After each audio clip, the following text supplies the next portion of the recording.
Hello, today our group is presenting our Civil Liberties Project on the right to privacy. Now you might be wondering, what does the right to privacy actually entail as far as me and others? Well, the right to privacy is really our right to have disclosed personal matters or to be left alone. Another part of our right to privacy, it's also our right against unwarranted government intrusion of our personal life or personal issues.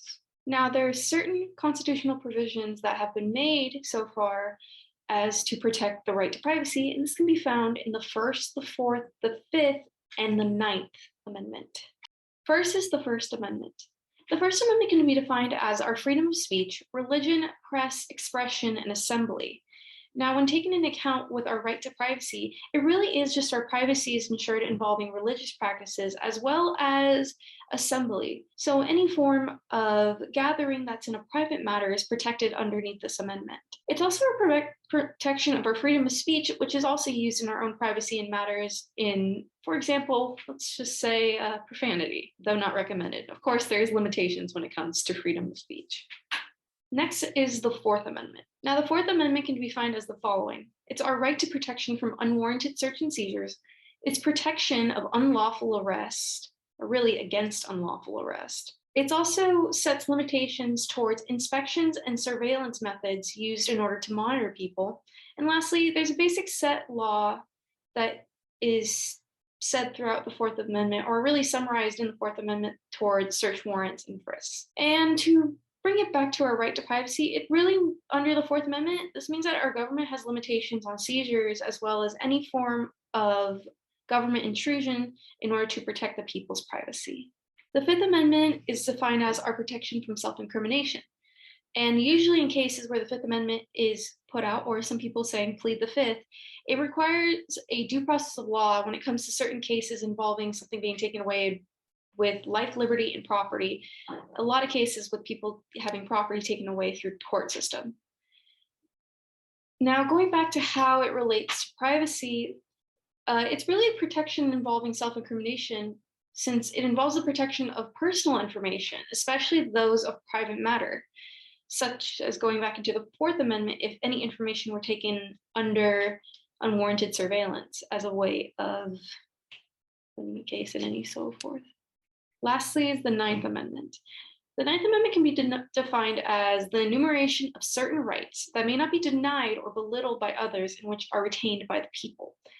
Now, to summarize this and how it relates to privacy, is that it's really made to have the Bill of Rights ensure protection of several rights, especially including privacy, since not a lot of the amendments fully state how they are protection of privacy and private matters. It really is just an additional portion of our Bill of Rights that protects us in our right of privacy through the different amendments. I'll be talking about some Supreme Court cases. I will be starting off with Roe versus Wade. The Supreme Court case was mainly to determine if abortion should be legal or not, and how early a woman can terminate their pregnancy. Before this case, I think it's important to know the only exception women had to get an abortion is that they were legally allowed to do it if it was infringing and endangering their lives. However, the court did notice this was an issue as it was interfering with their inalienable rights, and not only that, but it also violated their 14th and 13th Amendments.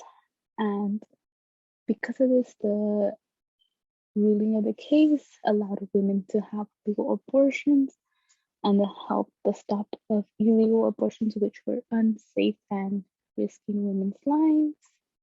So throughout this case, women obtained the right to their body and a voice.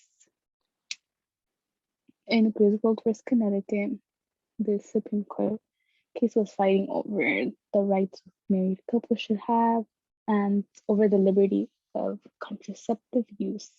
This was illegal at the time. People who participated in giving out contraceptives, such as Planned Parenthood or drugstores, would be fined along with the people who are taking the contraceptive. Court saw this as not allowing the right of privacy and liberty women and couples do have. They noticed that once again, this was violating the 14th Amendment as it was not allowing the equal protection of citizens to do what they wish with their bodies. This also led with the court siding with Griswold. The outcome of this trial was that stores and pharmacies were not allowed to ban the sales of contraceptives to married couples. And with that being said, I feel like this court led to having the widespread availability of contraceptives in stores today, and the availability of them, you can get them regardless of marriage status or gender. The last case I'll be talking about is Lawrence vs. Texas. This case was to allow same-sex activities to be legal through every state and the U.S. territories. This began with Lawrence and his partner being walked in on and having sexual acts since they were same-sex. This was considered illegal. At the time, it could get you fined, prison time, or you would be looked down upon in society. However, in the court, the case ruled that sexual acts, regardless of who you do with, are considered acts of privacy and would fall under the category of liberty, and it's your choice to do what you would want. That would also fall under the due process clause.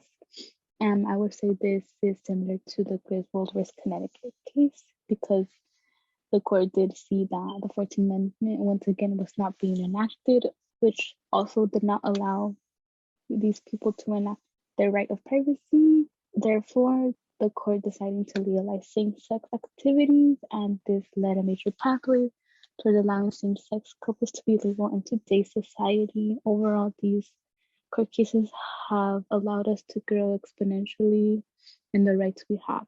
What are some legislative and executive orders? Well, I'm going to explain them to you. Number one is the Privacy Act of 1974. Two is the Financial Monetization Act of 1999. And three, and the last one, Fair Credit Reporting Act. All right, so first things first, the Privacy Act of 1974 created a code of fair information practices that governs ways federal agencies acquire, retain, utilize, and disseminate information about people who are stored in their record systems.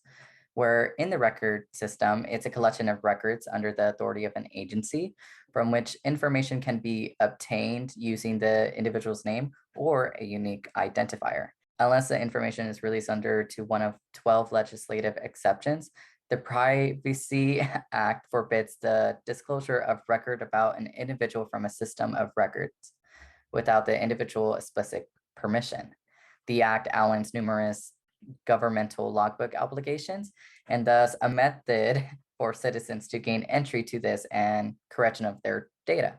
And the way it applies to right to privacy is how the person seeking one's documents can be subjected to exemptions under the Privacy Act, where they have the right to demand an alternation to records that are inaccurate, relevant, prompt, or finalized, as well as the right to be protected from unjustified invasions of their privacy resulting from the selection, maintenance, and disclosure of their personal data. The Financial Monetization Act of 1999, or commonly known as the Gramm-Leach-Bliley Act.